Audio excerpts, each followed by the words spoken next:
వచ్చే నెల 13తో ముగియనున్న బీమా గడువు, ఏటా జూలై 10 నుంచే దరఖాస్తుల స్వీకరణ, నేటికీ ఉలుకు పలుకు లేని సర్కారు, రైతుబంధులాగే ఇదీ కాలయాపనేనా అన్న అనుమానాలు ఆరేండ్లుగా 1.08 లక్షల కుటుంబాలకు బాసటగా పథకం, రైతు బీమాను ఆపొద్దంటున్న రైతులు.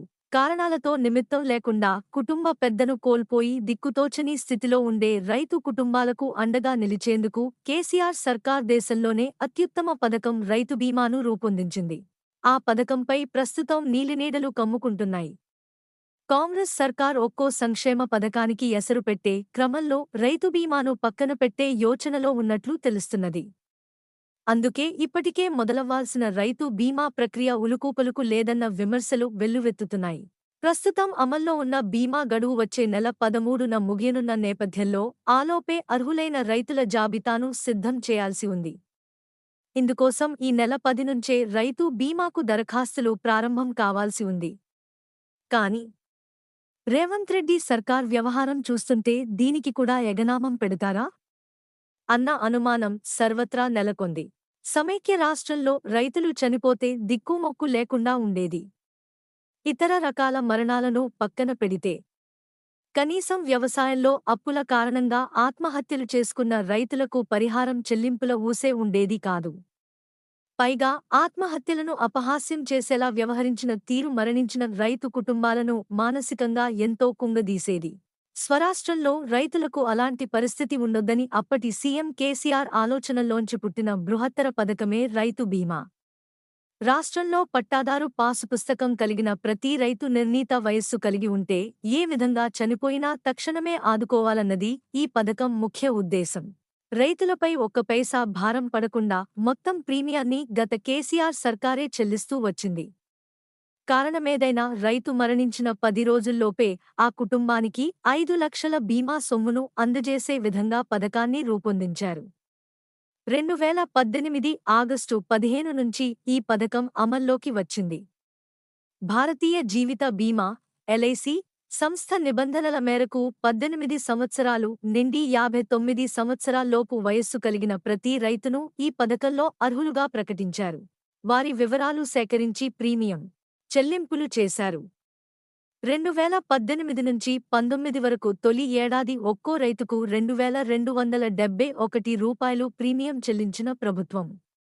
2023 నుంచి 34 వరకు సంవత్సరానికి రూ. 3,600 చెల్లించి బీమాను కొనసాగిస్తూ వచ్చింది. ఈ పథకం ద్వారా రాష్ట్ర వ్యాప్తంగా ఈ ఆరేండ్లలో 1.08 లక్షల మంది రైతులు మృతి చెందగా వారి కుటుంబాలకు రూ. 5,402 కోట్లను బీమా సొమ్ముగా చెల్లించి ఆసరాగా నిలిచింది. నేటికీ దరఖాస్తుల ఉలికేది. ప్రస్తుత బీమా పథకం గడువు ఆగస్టు 13న ముగియనుండడంతో రెన్యూవల్ కోసం ఈ పాటికే దరఖాస్తుల ప్రక్రియ మొదలు కావాల్సి ఉంది. ప్రతి ఏటా జూలై 10 నుంచి దరఖాస్తుల స్వీకరణ మొదలు పెడతారు. కొత్తగా పాస్పుస్తకాలు పొందిన రైతులకు సైతం 18 నుంచి 59 ఏండ్ల మధ్య వారైతే అవకాశం కల్పించేవారు. కాని 2024 నుంచి 25 వరకు సంవత్సరానికి సంబంధించిన రైతు బీమాపై నేటికీ ప్రభుత్వం వైపు నుంచి ఉలుకుపలుకు లేకపోవడం గమనార్హం. దీనిపై ఇప్పటివరకు వ్యవసాయ అధికారులకు ఎలాంటి ఆదేశాలు రాలేదు. దీంతో రైతుబంధు పథకం మాదిరిగానే దీన్ని కూడా వాయిదా వేస్తూ వస్తారా అన్న సందేహాలు వ్యక్తమవుతున్నాయి. రైతులు చనిపోయిన సందర్భాల్లో ఆ కుటుంబాలకు ఆర్థికంగా భరోసా ఇస్తున్న కీలకమైన పథకాన్ని సైతం కాంగ్రెస్ సర్కార్ తమ రాజకీయ క్రీడకు వాడుకుంటుందా అని రైతులు ఆగ్రహం వ్యక్తం చేస్తున్నారు. ఎలాంటి భేషజాలకు పోకుండా ఏడాదికి 1,500 కోట్ల వెచ్చిస్తే సరిపోయే పథకాన్ని కొనసాగించాలని రైతు సంఘాల నేతలు డిమాండ్ చేస్తున్నారు. తక్షణమే రైతు బీమాకు సంబంధించిన కార్యాచరణ మొదలు పెట్టాలని కోరుతున్నారు. ఉమ్మడి జిల్లాలో 5.60 లక్షల మంది అర్హులు. రైతు బీమా పథకంలో రైతుల సంఖ్య ఏటేటా పెరుగుతూ వచ్చింది. ప్రస్తుత ఏడాది ఉమ్మడి జిల్లా పరిధిలో సుమారు 5.60 లక్షల మంది రైతులు రైతు బీమా పథకంలో అర్హులుగా ఉన్నారు. ప్రతి ఏటా జూలై 10 నుంచి ఆగస్టు 4 వరకు రైతుల నుంచి దరఖాస్తులు స్వీకరిస్తూ అర్హులైన ప్రతి రైతుకు అవకాశం కల్పిస్తూ వచ్చారు. ప్రతి ఏడాది ఆగస్టు నుంచి రెన్యూవల్ కానున్న ఈ పథకంలో మరింత మంది రైతులకు అవకాశం లభించింది. ఒక్క నల్లగొండ జిల్లాలోనే 2.88 లక్షల మంది రైతు బీమా పరిధిలోకి రాగా, ఈ ఏడాది జూన్ నెలాఖరుకు 1,157 మంది రైతులు వివిధ కారణాలతో మృతి చెందగా బీమా వర్తింపజేశారు. ఇందులో 1000 మందికి పైగా 50 కోట్ల రూపాయలు వరకు చెల్లింపులు చేశారు. మిగతా వారికి వివిధ దశల్లో ఉన్నట్లు అధికారులు వెల్లడించారు.